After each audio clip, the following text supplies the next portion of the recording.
ఈరోజే సఫల ఏకాదశి. ప్రతి సంవత్సరం మార్గశిర మాసంలో బహుళపక్షంలో వచ్చే ఏకాదశికి సఫల ఏకాదశి అని పేరు. ఇది విష్ణుమూర్తికి అత్యంత ప్రీతికరమైన రోజు. పైగా మహాశివుడికి ఎంతో ప్రీతికరమైన సోమవారంతో కలిసి వచ్చింది. మరి ఇంతటి విశేషమైన రోజు ఈ కథను వింటే చాలు. పాపాలు దోషాలు తొలగి కోటి జన్మల పుణ్యం వస్తుంది. మరి ఆ కథ ఏంటో ఇప్పుడు తెలుసుకుందాం. పాండవుల్లో పెద్దవాడైన ధర్మరాజుకు సఫల ఏకాదశి గురించి శ్రీకృష్ణుడు వివరించినట్లు భవిష్యోత్తర పురాణం తెలియచేస్తుంది. ఒకసారి పాండవాగ్రజుడైన ధర్మరాజుకు శ్రీకృష్ణుడు ఇలా చెప్తాడు.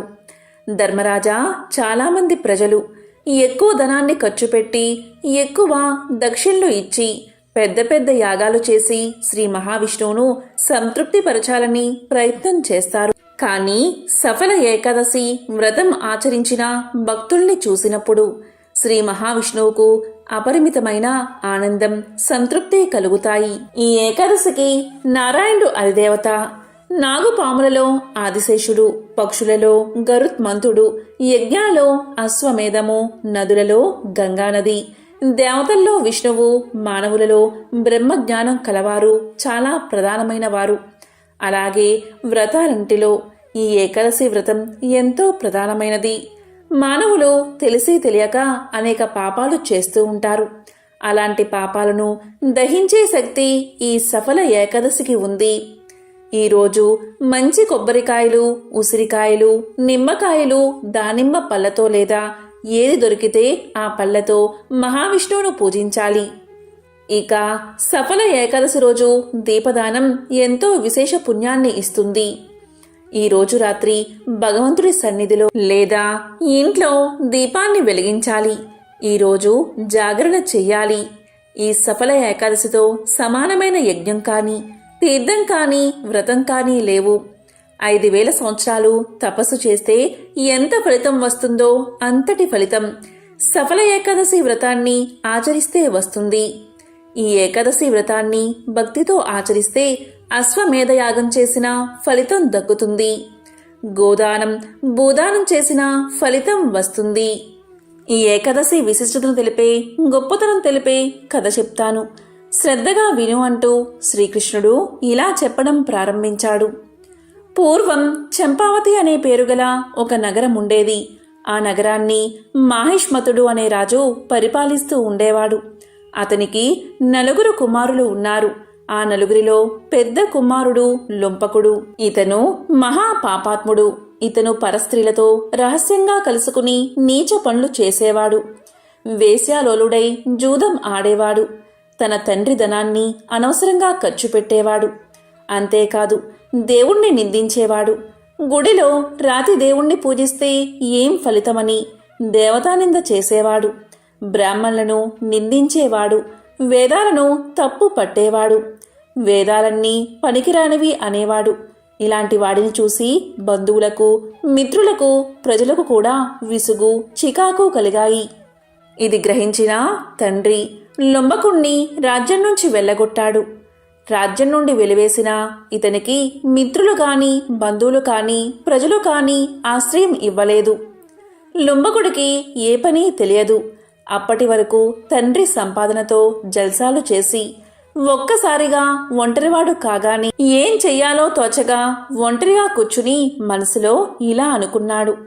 నేనేం చెయ్యాలి, ఎలా జీవించాలి, ఏ వృత్తి నాకు రాదు అని ఆలోచించి దొంగగా మారాలని నిర్ణయించుకుని అరణ్యంలో ఒకచోట తలదాచుకోవాలని నిర్ణయించుకుని బయలుదేరాడు. అరణ్యంలోకి వెళ్లి ఒక రావి చెట్టు కింద రహస్య ప్రదేశంలో ఉంటూ రాత్రిపూట నగరంలోకి ప్రవేశించి రాజభవనంలోని ధనాన్ని దొంగలించి అడవికి వచ్చేవాడు.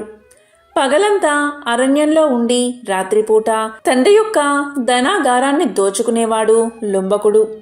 పగటిపూట అరణ్యంలో సంచరిస్తూ పశువులను, పక్షులను హింసిస్తూ కొన్నిటిని చంపి మాంసాన్ని తినేవాడు. అలా రాత్రిపూట పట్టణంలో ధనవంతుల ఇళ్లల్లోకి వెళ్లి ధాన్యం, ధనం దొంగలించేవాడు. ఇలా దొంగతనం చేస్తూ అప్పుడప్పుడు ప్రజలకు పట్టుబడేవాడు. కానీ ప్రజలు లుంబకుణ్ణి ఏమీ అనకుండా, ఏ శిక్ష వేయకుండా వదిలివేసేవారు. ఎందుకంటే లుంబకుణ్ణి శిక్షిస్తే మహారాజుకి కోపం వస్తుంది అనే భయంతో వదిలేసేవారు. రాజు కొడుకువై ఇలా దొంగగా మారడమేమిటి, అతని పూర్వజన్మ పాపం కాకపోతే అని ప్రజలు అనుకునేవారు. ఈ విధంగా లుంబకుడు ప్రతిరోజు అడవిలో మాంసం తినేవాడు. మాంసం దొరకపోతే అడవిలో లభించే పళ్ళు తినేవాడు. లుంబకుడు ఒక పవిత్రమైన పెద్ద రావి చెట్టు మొదట్లో జీవించేవాడు. ఇలా ఉండగా ఒకసారి మార్గశిర బహుళ ఏకాదశి వచ్చింది. ఆ రోజు దొంగతనం చేయడానికి లుంబకుడు నగరానికి చేరుకున్నాడు. అప్పుడు కొంతమంది ఆటవికులు అతని నివాసంలోని వస్త్రాలు మొదలైనవన్నీ దొంగలించి తీసుకుపోయారు. అతను నగరం నుంచి తిరిగి వచ్చేసరికి కప్పుకుందామంటే వస్త్రాలు లేకుండా పోయాయి. దీంతో లుంబకుడు దశమినాటి రాత్రి చలి బాగా వేస్తుందని కప్పుకోవడానికి ఏమీ లేక చలిబాధకి కొయ్యబారిపోయాడు. చలిబాధకి తట్టుకోలేక వణుకుతూ లుంబకుడు రావి చెట్టు మొదట్లో వెచ్చగా ఉంటుందని ఆ రాత్రంతా ఆ చెట్టు కింద గడిపి ప్రాణాలు లేని శవంలా తయారయ్యాడు. ఆ రాత్రంతా అతి కష్టం మీద క్షణం ఒక యుగంగా గడిపాడు లుంబకుడు. ఏకాదశి తిథి మధ్యాహ్నం వరకు అతను రావి చెట్టు మొదట్లో పడుకుని ఉన్నాడు. మధ్యాహ్నం ఎండవేడికి తెలివి వచ్చి తాను పడుకున్న ప్రదేశాన్ని వదిలి నీరసంగా తడబడుతున్న పాదాలతో అడుగులు వేస్తూ కుంటివాని వలె నడుస్తూ ఆహారం సంపాదించడానికి వెళ్ళాడు. ముందు రోజు కూడా ఆహారం లేనందున కొంత దూరం వెళ్ళేసరికి ఆకలి దప్పికలు ఎక్కువయ్యాయి లుంబకుడికి. అలా నీరసంగా ఉన్నందున ఆ రోజు జంతు హింస కూడా చెయ్యలేదు. లుంబకుడు పక్షులు కొరికి పడేసిన పళ్ళను ఏరుకుని రావి చెట్టు దగ్గరకు చేరుకున్నాడు. అప్పటికే సూర్యుడు అస్తమించాడు. చీకట్లు కమ్ముకుంటున్నాయి. ఈ స్థితిలో లుంబకుడికి పట్టరాని ఏడుపు వచ్చింది. ఏడుస్తూ ఇలా పలికాడు, తండ్రి, ఇలాంటి హీనమైన జీవనాన్ని నేను గడుపుతున్నాను. పక్షులు కోరికగా మిగిలిన పళ్ళను తెచ్చుకున్నాను.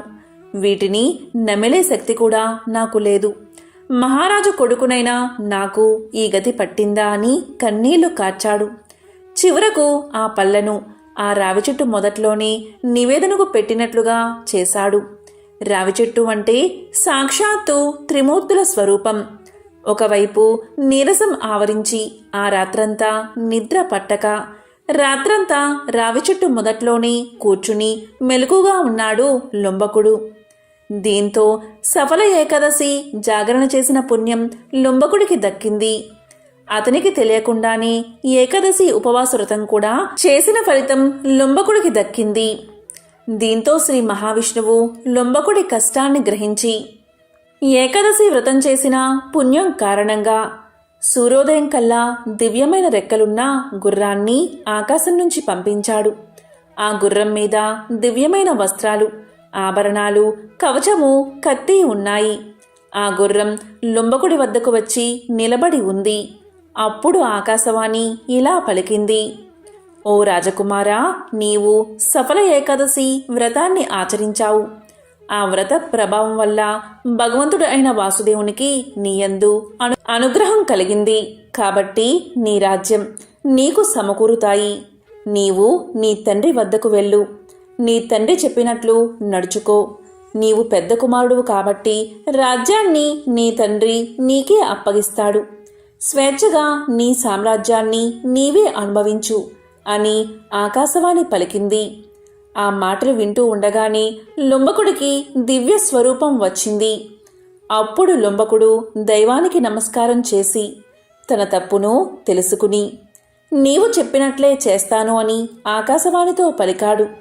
దివ్యమైన వస్త్రాలతో కవచాలు అలంకరించుకుని గుర్రంపై తండ్రి వద్దకు చేరుకున్నాడు. లుంబకుణ్ణి చూసిన తండ్రి పరమానందంతో కన్నీటితో స్వాగతం పలికాడు. మాహిష్మతుడు కుమారుణ్ణి కౌగలించుకున్నాడు. లుంబకుడు జరిగిందంతా తండ్రికి వివరించాడు. దీంతో తండ్రి సంతోషించి రాజ్యాన్ని తన పెద్ద కుమారుడైన లుంబకుడికి అప్పగించాడు. ఈ విధంగా నిరంతరం విష్ణు భక్తితో ప్రతి ఏకాదశి వ్రతాన్ని ఆచరించి జాగరణ చేసేవాడు లుంబకుడు. భగవంతుడి అనుగ్రహం వల్ల ఉత్తమమైన భార్య, పిల్లలు కలిగారు లుంబకుడికి. కాలక్రమంలో వృద్ధాప్యం వచ్చింది. రాజ్యాన్ని తన పెద్ద కుమారుడికి అప్పగించి అతను అరణ్యాలకు వెళ్ళి అక్కడ మనసును నిగ్రహం చేసుకుని విష్ణు భక్తిని వృద్ధి చేసుకున్నాడు. అంతట లుంబకుడికి పరమాత్మ సాక్షాత్కారం లభించింది. దీంతో లుంబకుడు యోగశక్తి ద్వారా శరీరాన్ని వదిలిపెట్టాడు. తరువాత విష్ణుదూతలు వచ్చి లుంబకుడిని విష్ణులోకానికి తీసుకుపోయారు. కాబట్టి ఎవరైతే సఫల ఏకాదశి వ్రతాన్ని భక్తి శ్రద్ధలతో ఆచరిస్తారో అటువంటి వారికి విష్ణులోకం ప్రాప్తిస్తుందని శ్రీకృష్ణ పరమాత్ముడు పాండవుల్లో పెద్దవాడైన ధర్మరాజుకు తెలియజేశాడు. ఎంతో పవిత్రమైన విశేషమైన ఈ కథను విన్నా, చదివినా, చెప్పినా, వినిపించినా రాజసూయ యాగం చేసిన మహాపుణ్యంతో పాటు స్వర్గలోక ప్రాప్తి కలుగుతుంది, భోగభాగ్యాలు కలుగుతాయి అని శ్రీకృష్ణుడు చెప్పాడు. ప్రపంచంలోని గొప్ప ఋషీశ్వరుల్లో ఒకరన్న అహంకారానికి లోనైన నారద మునీంద్రులు తన గర్వంతో చివరికి ఎటువంటి గుణపాఠాలను ఎదుర్కొన్నాడో ఇప్పుడు చూద్దాం. నారద మునీంద్రులు నిరంతరం విష్ణుమూర్తిని తాను రచించి గానం చేసిన పాటలతో స్తుతిస్తూ నారాయణ మంత్రాన్ని ప్రపంచవ్యాప్తంగా విస్తరించేందుకు ఉపయోగించేవాడు. ఒకనాడు చింతిస్తూ ఉన్న ఒక వ్యక్తిని గమనించాడు నారదుడు. క్రమంగా అతని వద్దకు చేరుకుని అతని చింతకు, ఆందోళనకు గల కారణాల గురించి వాకబు చేయడం ప్రారంభించాడు. అప్పుడు ఆ ధనవంతుడు ఇలా చెప్పాడు. తాను ఎంత గొప్ప ధనవంతుడినైనా ఆ ధనాన్ని ఉపయోగించుకోవడానికి తనకంటూ వారసుడు లేడని అతని చింతనగా తెలియచేశాడు. అదేవిధంగా తనకు పుత్రుణ్ణి ప్రసాదించమని కంటినిండా ఆశను కలిగి నారద మునీంద్రుల వారిని ప్రార్థించాడు. అప్పుడు నారదుల వారు ఇలా పలికారు. ఓ వర్తకుడా, నాకు వరాలను నేరుగా ఇచ్చే శక్తి లేదు. నేను ఎటువంటి వరాలను ఇవ్వాలి అనుకున్నా అది విష్ణుమూర్తి ద్వారానే ఇవ్వగలను. నేను ఈ విషయాన్ని స్వామివారితో సంప్రదించి నీకు మంచి జరిగేలా చూస్తాను అని తెలియజేశాడు నారదుడు. కానీ ఒక రకంగా ఇది సాధ్యమయ్యే పనేనా అనే సంశయం నారదుడిలో ఉంది. ఇక నారద మునీంద్రులు తన మనసులో ఉన్న ఆ వర్తకుని సందేశంతో విష్ణు భగవానుణ్ణి చేరుకున్నాడు. ఆ సమయంలో విష్ణు భగవానుడు తన నివాస స్థానమైన వైకుంఠంలో ధ్యానంలో కూర్చుని ఉన్నాడు. నారాయణ నారాయణ అని విన్న వెంటనే వచ్చింది నారద మునీంద్రుల వారిని వెంటనే అర్థం చేసుకున్నాడు మహావిష్ణువు. వెంటనే నారద మునీంద్రులు ఒక భక్తుడికి తమరి ఆశీర్వాదం కావాలని విష్ణువుని కోరుకున్నాడు. ఆ మాటలు విన్న విష్ణు భగవానుడు కళ్ళు తెరిచి ఎవరికి ఆశీర్వాదం కావాలి, ఎందుకని ఇవ్వాలి అని అడిగాడు. దానికి నారదుడు ఇలా సమాధానం చెప్పాడు. ధనవంతుడైన ఒక వర్తకుడి సమస్యను మొత్తం తెలియజేశాడు. క్రమంగా అతనికి పుత్ర సంతాన యోగ్యం కలిగించమని వేడుకున్నాడు. కాని అందుకు విష్ణు భగవానుడు ఇలా పలికాడు. నారద, ఆ వర్తకుడికి తండ్రయ్యే యోగ్యత లేదు. విధివ్రతను అనుసరించి విధానాలు ఉండాలి కానీ వాటిని మార్చే ప్రయత్నం అస్సలు చేయకూడదని తెలియచేశాడు. అలాగే నారద, ఇలాంటి మార్పులు చేయడం ప్రకృతి విరుద్ధమని తేల్చి చెప్పాడు విష్ణువు. క్రమంగా విష్ణుమూర్తి నిర్ణయాన్ని గౌరవించి వర్తకుని పట్ల జాలితో అక్కడి నుండి వెళ్ళిపోయాడు నారదుడు.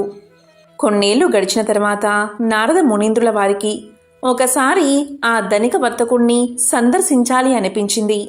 క్రమంగా అనుకున్నదే తడవుగా వర్తకుని ఇంటికి వెళ్ళాడు. అయితే ఆ వర్తకుడు నలుగురు కుమారులతో ఆడుకుంటూ ఉండడం చూసి నారదుడు ఆశ్చర్యపోయాడు.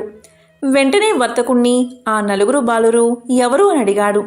దానికి వర్తకుడు సంతోషంగా ఇలా సమాధానం చెప్పాడు. ప్రభు, నాకు మీ కారణంగా పుణ్యం వరించింది. ఈ రోజున మీ ఆశీర్వాదం కారణంగా నలుగురు కొడుకులు కలిగారు అని బదులు చెప్పాడు. అయోమయానికి గురైన నారదముని తక్షణమే ఆ ప్రదేశాన్ని వదిలి విష్ణుమూర్తి యొక్క నివాస స్థలమైన వైకుంఠాన్ని చేరుకున్నాడు. నారాయణ నారాయణ, ఓ వైకుంఠనాథ, అతని విధిరాతను మరలా రాయడం జరగని పని అని చెప్పిన మీరు ఇదంతా ఎలా చేయగలిగారు అని అడిగాడు. దానికి విష్ణుమూర్తి నవ్వి ఇలా పలికాడు. అప్పుడప్పుడు నా భక్తుల భక్తిని పరీక్షించే సమయం వస్తుంది. ఆయా సందర్భాలలో వారి భక్తిలోని నిబద్ధత కూడా వారికి సహకారం అందించగలదు.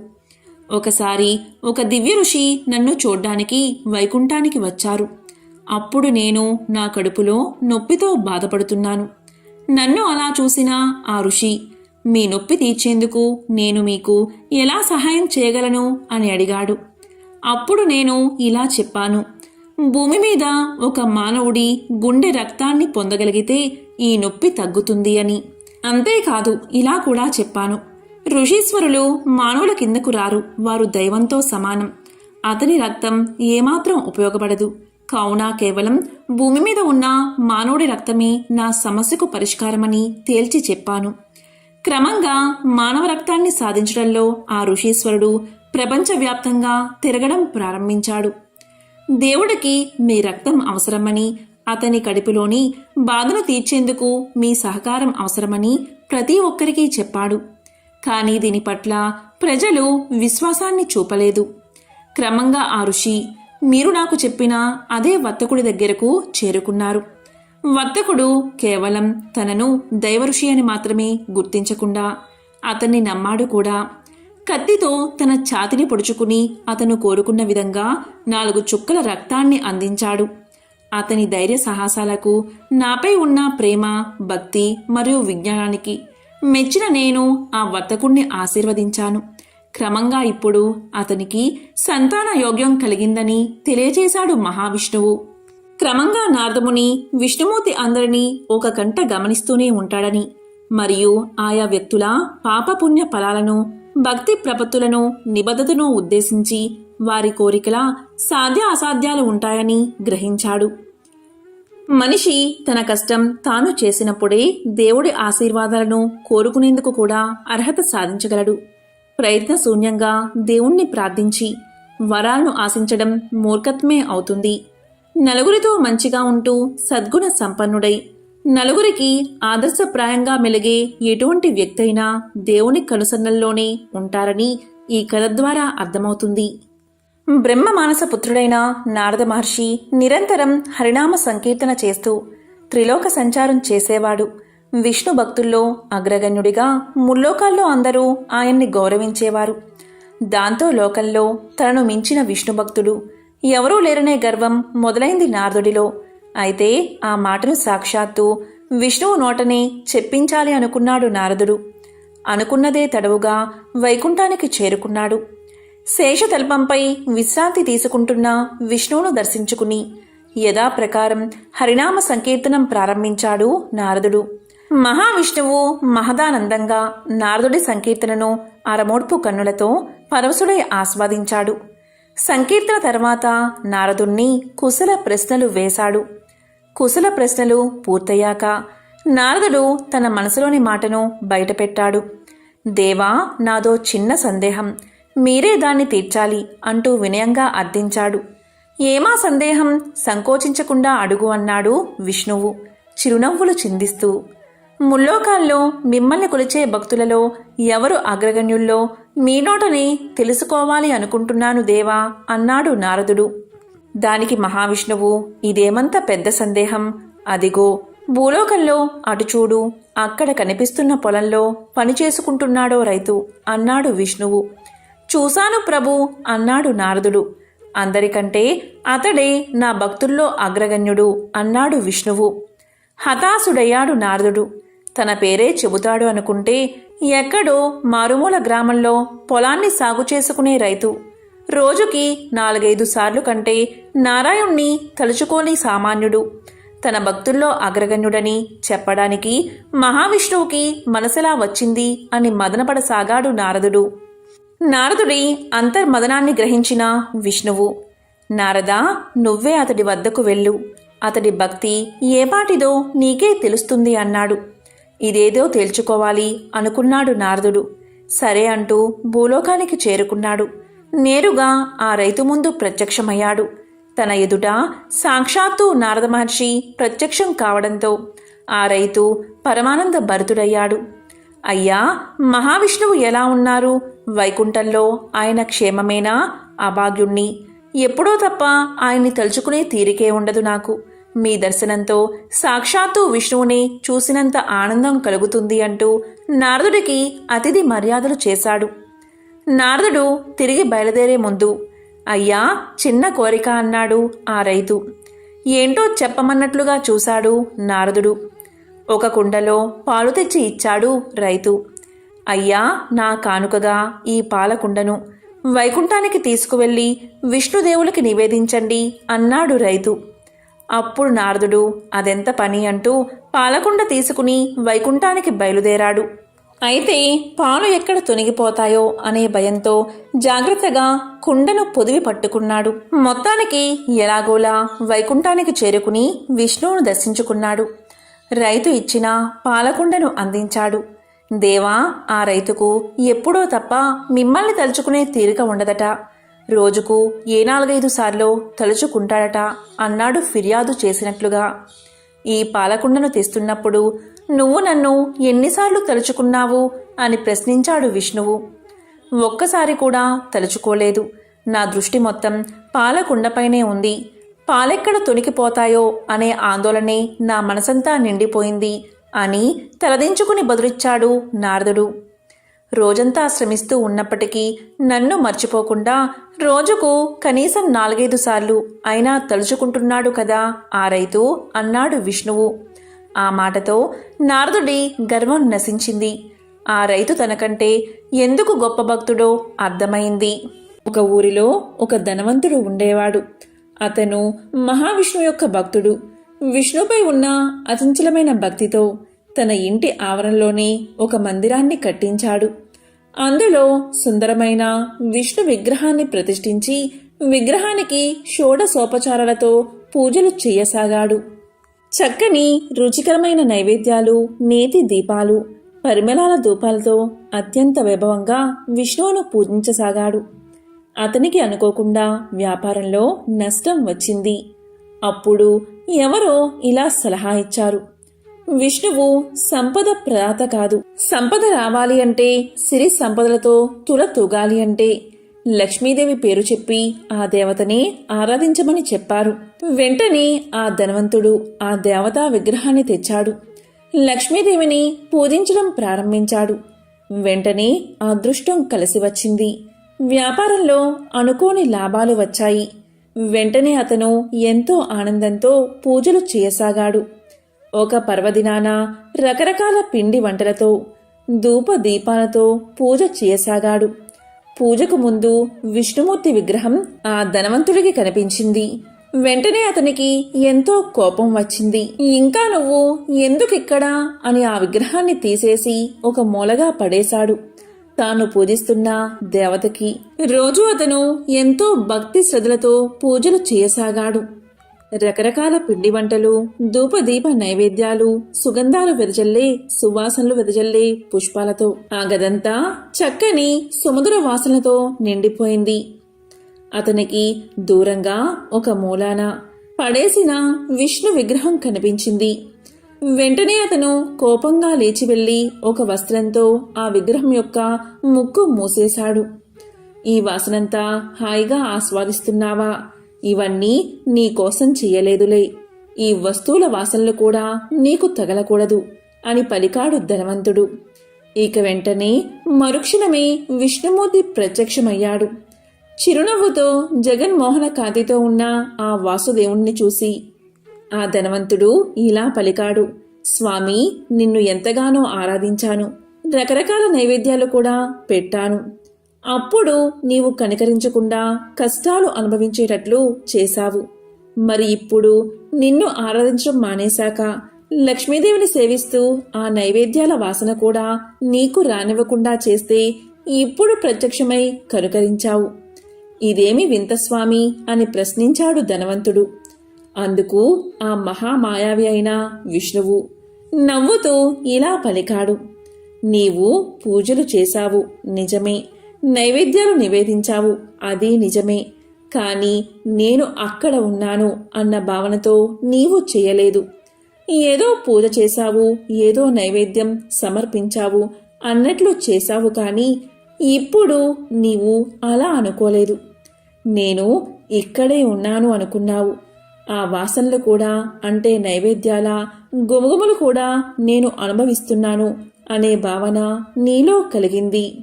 నా ఉనికి, నా సాన్నిధ్యం నీ భావనలో పొందావు. నన్ను ద్వేషించినా నేను ఇక్కడ ఉన్నాను అనే భావన్ని చెందావు. ఇక్కడే ఉన్నా నా ముక్కు మోసావు అంటే అంత ప్రత్యక్ష భావన నీలో కలిగింది. ఎప్పుడైతే ఆ భావన నీలో కలిగిందో నా సాక్షాత్కారం లభించింది అన్నాడు మహావిష్ణువు. దానికి ఆ విష్ణు భక్తుడికి ఎంతో ఆనందం కలిగింది. ఆ రోజు నుంచి అతను ఎంతో భక్తిభావంతో లక్ష్మీనారాయణులు తన ఇంట్లోనే ఉన్నారు అనే భావనతో పూజలు చేయసాగాడు. చివరకు మోక్షాన్ని పొందాడు. మోక్షం అనే పదం దాదాపు అందరూ వినే ఉంటారు. ఏదో ఒక సందర్భంలో హమ్మయ్య మోక్షం కలుగుతుంది అనుకుంటారు. ఇంతకీ మోక్షం అంటే ఏమిటి, అదెలా లభిస్తుందో తెలియచేసే పురాణ కథ ఇది. త్రిలోక సంచారి అయిన నారదుడు ఒకసారి భూమి మీద ఉన్న విష్ణు భక్తులను పలకరించేందుకు వెళ్ళాడు. ఆయన 3 వ్యక్తుల్ని కలిశారు. వారిలో మొదటి వ్యక్తి ఒక ముని. నిత్యం హరినామ స్మరణలోని మునిగితేలే ముని దగ్గరకు వెళ్ళాడు నారదుడు. నారదుణ్ణి చూసిన ముని ఇలా పలికాడు, అయ్యా, వైకుంఠం నుంచి ఎప్పుడు వచ్చారు? విష్ణు భగవానుడు ఎలా ఉన్నారు? ఏం చేస్తున్నారు? మీరు తరచూ వైకుంఠానికి వెళ్తూ ఉంటారా అని ప్రశ్నలతో ముంచెత్తాడు. దానికి స్పందించిన నారదుడు ఇలా చెప్పాడు, శ్రీ మహావిష్ణువు బాగానే ఉన్నారు. వైకుంఠానికి నేను తరచూ వెళ్తూనే ఉంటాను అని సమాధానం చెప్పాడు. అప్పుడు ముని ఇలా అడిగాడు, అయితే స్వామి, ఈసారి మీరు వైకుంఠానికి వెళ్ళినప్పుడు నాకు మోక్షం ఎప్పుడు ప్రసాదిస్తారో స్వామివారిని అడగండి అన్నాడు. సరే అని ముందుకు సాగిన నారదుడు ఆ తరువాత చెప్పులు కుట్టే వ్యక్తికి కనిపించాడు. అప్పుడు చెప్పులు కుట్టే వ్యక్తి ఇలా పలికాడు, స్వామి, మిమ్మల్ని చూస్తే సాక్షాత్తు ఆ విష్ణుమూర్తినే చూసినట్లుంది. స్వామివారు ఎలా ఉన్నారు? వైకుంఠం నుంచి మీరు ఎప్పుడు వచ్చారు? ఏం చేస్తున్నారు అని అడిగాడు. అప్పుడు నారదుడు ఇలా చెప్పాడు, స్వామి బాగానే ఉన్నారు. నేను మళ్ళీ అక్కడికే వెళ్తున్నాను. నీ గురించి ఏమన్నా అడగమంటావా అన్నారు నారదులవారు. అప్పుడు చెప్పులు కుట్టేవాడు ఇలా అన్నాడు, అడగడానికి ఇంకేముంది తండ్రి, ఆ స్వామివారి కటాక్షం ఎప్పుడు లభిస్తుందో, నాకు మోక్షం ఎప్పుడు సిద్ధిస్తుందో కనుక్కోండి చాలు అన్నాడు. సరే అన్న నారదుడు వైకుంఠానికి తిరుగు పయనమయ్యాడు. వైకుంఠంలో స్వామివారి దగ్గరకు వెళ్ళిన నారదులవారు తాను భూలోకంలో కలిసిన వ్యక్తుల గురించి చెప్పి వారి సందేహాలు అతని ముందుంచారు. అప్పుడు మహావిష్ణువు ఏమన్నారు అంటే, నారదా, నాలో ఐక్యమయ్యేందుకు ఆ ముని మరెన్నో జన్మలు వేచి ఉండాలి. కానీ ఆ చెప్పులు కుట్టుకునే వ్యక్తికి మాత్రం ఇదే చివరి జన్మ అన్నారు మహావిష్ణువు. ఆశ్చర్యపోయిన నారదులవారు నిత్యం హరినామస్మరణలో మునిగితేలే మునికి మరెన్నో జన్మలు ఉండడమేమిటి? సాధారణ జీవనం గడుపుతున్న చెప్పులు కుట్టే వ్యక్తికి ఇదే ఆఖరి జన్మ కావడం ఏంటి అనే సంశయంలో ఉండిపోయాడు నారదుడు. ఇది గమనించిన శ్రీహరి ఇలా పలికాడు, ఈసారి నువ్వు వారిద్దరినీ కలిసినప్పుడు స్వామివారు ఏం చేస్తున్నారు అని వాళ్ళు అడుగుతారు కదా, అప్పుడు ఆయన సూది బెజ్జంలోంచి ఏనుగును పంపిస్తున్నారని చెప్పు. వారిలో ఎవరు గొప్ప భక్తులో నీకే తెలుస్తుంది అన్నారు. ఇక భూలోకానికి తిరిగి బయలుదేరి వెళ్ళిన నారదుడు మళ్ళీ ఆ ఇద్దరినీ కలిశాడు. ఎప్పటిలాగే స్వామివారు ఏం చేస్తున్నారని అడిగితే శ్రీహరి చెప్పమన్నా సమాధానమే చెబుతారు నారదులవారు. ఆ విధంగా నారదుడు చెప్పిన వెంటనే ముని ఏమన్నాడంటే, భలేవారే, సూది బెజ్జంలోంచి ఏనుగును పంపించడం ఎలా సాధ్యం? మీరు నాతో పరాచికాలు ఆడుతున్నట్లున్నారు, లేదా ఏదో భ్రాంతికి గురై ఉంటారు అన్నాడు ముని చిరునవ్వుతో. కానీ చెప్పులు కుట్టే వ్యక్తి ఇలా అంటాడు, మంచిది మంచిది, స్వామివారు తలుచుకుంటే సాధ్యం కానిది ఏముంటుంది అన్నాడు. స్వామివారు ఎంత గొప్పవారైతే మాత్రం అంత అసాధ్యమైన కార్యాన్ని చేయగలరని నువ్వు నమ్ముతున్నావా అని అడుగుతాడు నారదుడు. దానికి చెప్పులు కుట్టుకునే వ్యక్తి ఇలా చెప్తాడు, నారదా, భలేవారే, భగవంతుడికి అసాధ్యమంటూ ఏముంటుంది? ఇదిగో ఈ మర్రి పండును చూడండి. ఈ మర్రి పండులో 1000 గింజలు ఉన్నాయి కదా, ఆ గింజలన్నీ మళ్ళీ మర్రి చెట్లుగా మారతాయి కదా. పోనీ అక్కడితో ఆగుతుందా? ఆ మర్రి చెట్టు ఊడలు కిందకి దిగి విశాలమైన వనంగా మారుతుంది. ఇంత చిన్న పండులో అన్ని మహావృక్షాలు ఇమిడి ఉన్నప్పుడు స్వామివారు చేసిన దానిలో ఆశ్చర్యం ఏముంది? సృష్టిలో ఇలాంటి అద్భుతాలన్నీ ఆయనకి సాధ్యమే కదా అన్నాడు చెప్పులు కుట్టుకునే వ్యక్తి. పైకి ఎంతో సాధారణంగా కనిపించి ఆ భక్తుడి మనసులో భగవంతుని పట్ల ఉన్న విశ్వాసం ఎంత బలమైనదో నారదుల వారికి అప్పుడు అర్థమైంది. మోక్షం చెప్పులు కుట్టే వ్యక్తికి ఎందుకు ముందుగా వస్తుందో నారదుడికి తెలిసింది. సఫల ఏకాదశి రోజున ఈ వస్తువులు మీ ఇంటికి తెచ్చుకోండి. లక్ష్మీ కటాక్షాన్ని పొందండి. ఈరోజు ఈ వస్తువులు ఇంటికి తెచ్చుకోవడం వల్ల అంతా శుభమే కలుగుతుంది, దరిద్రం తొలగిపోతుంది. మరి ఆ వస్తువులేంటో ఇప్పుడు తెలుసుకుందాం. మొదటిది వెండి హంస. ప్రతి ఒక్కరికి ఉండే ప్రధాన సమస్య డబ్బు. ఈ సమస్యల నుంచి బయటపడాలి అంటే సఫల ఏకాదశి రోజున వెండితో చేసిన హంసను ఇంటికి తెచ్చుకోండి. దీన్ని మీ ఇంట్లోని పూజా గదిలో ఉంచుకోండి. ఇలా చేయడం వల్ల నెగిటివ్ ఎనర్జీ పోయి మీరు అనుకోని విధంగా సంపాదన పెరుగుతుంది. అంతేకాకుండా ఈ సమయంలో మొదలు పెట్టిన పనులను పూర్తి చేస్తారు. ఇక రెండవ వస్తువు కలశం. మీ ఇంట్లోని వాస్తు దోషాలు తొలగిపోవాలి అంటే ఈ రోజున వెండితో చేసిన కలశాన్ని ఇంటికి తెచ్చుకోండి. దీన్ని ఇంట్లో పెట్టుకోవడం వల్ల నరదృష్టి పోతుంది. దానితో పాటు ఆర్థిక పరిస్థితి బలపడుతుంది. ఇక మూడవ వస్తువు తాబేలు. అప్పుల నుంచి బయటపడి మీ ఆర్థిక పరిస్థితి ఇది వరకంటే మెరుగ్గా ఉండాలి అంటే ఈ సఫల ఏకాదశి రోజున వెండితో చేసిన తాబేలును ఇంటికి తెచ్చుకోండి. ఇలా చేయడం వల్ల ఆదాయం పెరుగుతుంది. అంతేకాకుండా మీ వ్యాపారం కూడా చాలా బాగుంటుంది. హిందూ శాస్త్రంలో అరటి మొక్కకు చాలా ప్రాధాన్యత ఉంది. సఫల ఏకాదశి రోజున అరటి మొక్కను పూజించడం వల్ల మేలు జరుగుతుంది. విష్ణువు నివాసం అరటి చెట్టుగా భావిస్తారు. అందుకే సఫల ఏకాదశి రోజు పసుపు నీటిని అరటి మొక్కకు సమర్పించి 7 సార్లు ప్రదక్షిణ చెయ్యండి. ఇలా చేయడం వల్ల వైవాహిక జీవితంలో ఉన్న సమస్యలు తొలగిపోతాయని నమ్మకం. భార్యాభర్తల మధ్య గొడవలు సమసిపోతాయి. ప్రేమ చిగురిస్తుంది. ఈరోజు మహావిష్ణువుకి అంటే సఫల ఏకాదశి రోజు పసుపు రంగు పువ్వులు సమర్పించండి. పూజకి పసుపు పువ్వులు ఎంచుకుంటే విష్ణువు సంతోషిస్తాడు. ఓం నమో భగవతే వాసుదేవాయ నమః అనే మంత్రాన్ని పఠించండి. ఇలా చేయడం వల్ల ఆరోగ్యం మెరుగుపడుతుంది. ఆరోగ్య సమస్యలు తొలగిపోతాయి. విష్ణువు లక్ష్మీదేవిని ఈరోజు భక్తి శ్రద్ధలతో పూజించండి. లక్ష్మీదేవి ముందు 9 ముఖాలు కలిగిన దీపాన్ని వెలిగించండి. విష్ణు సహస్రనామాన్ని పారాయణం చేయండి. ఈరోజు తులసి మొక్కలో లక్ష్మీదేవి కొలువై ఉంటుందని నమ్మకం. అందుకే సఫల ఏకాదశి రోజు తులసి మొక్కని తప్పనిసరిగా పూజించాలి.